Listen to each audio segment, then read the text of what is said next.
ว่าเป็นวันนี้มังคลาที่เทวาแลส่งทั้งมีทั้งอาเปียนพี่น้องเขาขอทุ่งน้ำบองส่งทั้งเอาไว้หน่อยชาติตอนพันห้าปีได้ดองเลยทันทีน้องถ้าเราแย่งกันพอยำเลยมาเอาไปวางจากวันได้เลยหนึ่งห้าส้มก็ได้เลยเลยน้องไซมันผ้าเดียวปากเขาเลยตั้งน้องยิงหมูนั่นไงน้องตั้งผ้าตั้งเตี้ยวันปีถ้าไปเหนือน้องยิงนอนคุยนั่นไงมีเส้นอยู่ก่อนอนคุยสิมาอยู่ปีได้เลยน้องดีกว่าตั้งในตั้งเนี่ยมัน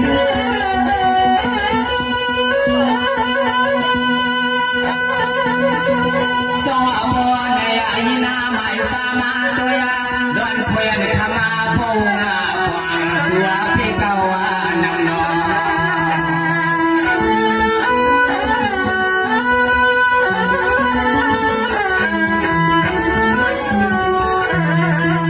สามาสุดมาดีมาพี่ฮาวาเด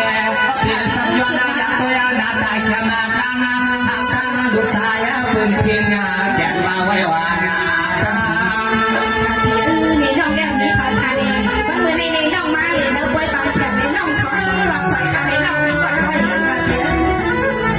สองมือในพี่เดชวันเอาหน้างวยาสวยมานาโพดานาเครื่องใหญ่พี่น้องพ่อดาความทั้งชาอย่างอายุนาสัวพี่ดาวังซึ่งให้พ่อได้มีน้องฮักลองเพียงวันกันช่วยมวยในขนาดด้วยสวัสดีก่อนมีก็หักในน้องก่อนมีก็หักในให้พ่อเรียนครูเรียนด้วยให้พ่อเรียนด้วยพ่อครูเรียนเงินสมัยมาดีนาวันนาเมื่อยามก่อนอยู่ในตัวยานาได้จำกามาทางลีหางดาวาดังลูกไส้ขึ้นมาเย้าสีอันก้อนก้อนให้เฮาปีโคกามาอยู่อาณาอยู่นาฟังหอเมื่อไร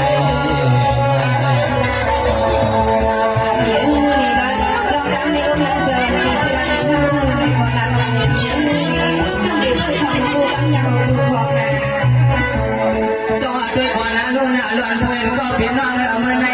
เป็นวันน่าจากวันพาเต็มใส่หน้าเป็นวันน่าปล่อยสู่ปล่อยเอาทำเราเรายังน่าปีเราเฮาว่าปีเพียงแสงเอาน้องปล่อยมาเข้านวลสาวโยนนี่พวกพี่มาเนี่ยเกียร์เรียนนั่นนี่นี่ก็ว่านี่นี่พี่นั่นเล่นว่าน้องตัวกันลูกน้องอยู่ข้างพี่ว่ามานาถือกาเพราะว่าสู่เดียกาว่านาหางพันสังหวะให้สวงสามาหน่อยนาเปียโนซึ่งให้พ่อได้มือหัวมาหัวว่านาพี่แต่นาเพิ่มสลามนาคุยก็เรียกว่าด้วยนี่พวกพี่ข้างนอกนี่นี่เข้าสู่ตรงมา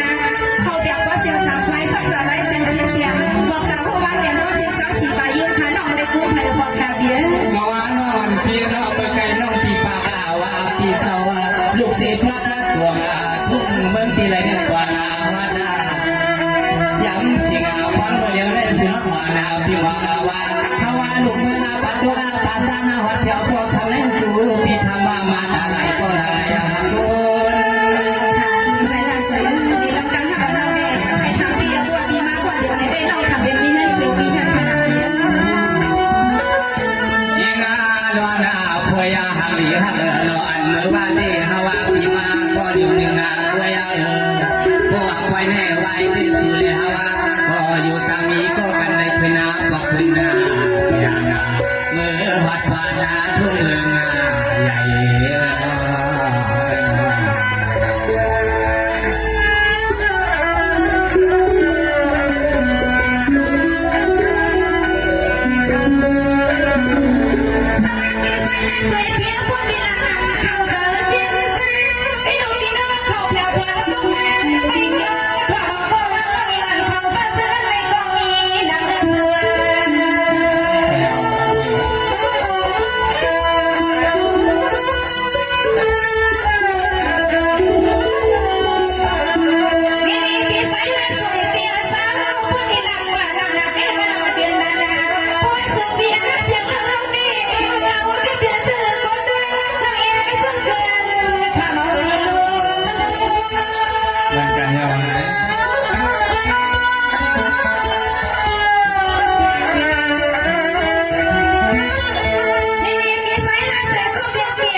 พี่น้องกันเนาะพี่น้องพ่อพี่น้องเป็นใส่กันเนาะมันก็อันไปไปทางน้องอีสานเขาก็มีดังต่างๆน้องอีเงินพูดได้เตียวกันมือนอนเท้ากันนะ มันจะไล่บ้านนอนข้างในเนี่ย